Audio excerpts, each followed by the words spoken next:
Məsələn, Güney Azərbaycan ərazisində, yəni İran İslam Respublikasının ərazisində Urmu gölü var. Urmu gölü son məlumatlara görə 90% quruyub. Böyük bir ərazidir. 6000 kvadrat kilometrə yaxın bir ərazini tutur. Amma oradan buxarlanan duz buludları insanlarda ağciyər xəstəliklərinə gətirib çıxarır, dəri xərçənginə gətirib çıxarır, səbəb olur və insanlar ərazini boşaldıb gedirlər. İranın, deyək ki, başqa şəhərlərinə, sənaye cəhətdən, deyək ki, sənaye müəssisələri çox olan şəhərlərinə, Kirman, İsfahan, Yezd, Şiraz və digər şəhərlərinə aşıb gedirlər. Baxın, Urmiya gölü hövzəsi son tarixi nəzəriyə görə Azərbaycan xalqının, Azərbaycan türklərinin təşəkkül tapdığı bir ərazidir. Amma bir 50 ildən, 100 ildən sonra proqnozlar çox mənfidir, yəni bədbindir. O ərazidə Azərbaycan türkləri qalmayacaq.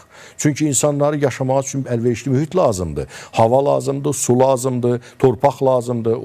Həmin o buxarlanan duz dumanı təkcə insanları, heyvanlara da təsir edir. Heyvanların da yaşaması üçün. Orada, məsələn, demək ki, biosfer tamamilə məhv olub.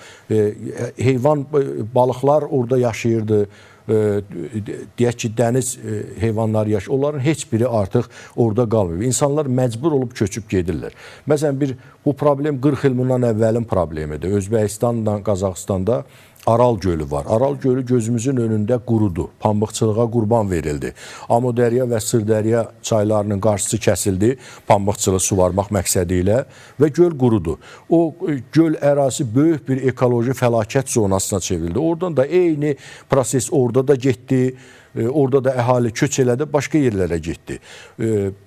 Bu böyük qlobal məsələlərdir, amma İqlim dəyişikliyinin kənd təsərrüfatına ciddi təsiri var.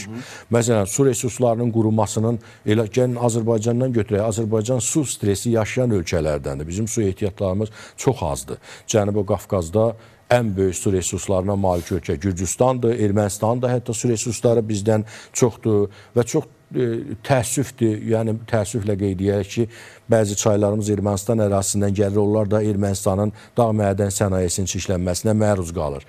Orada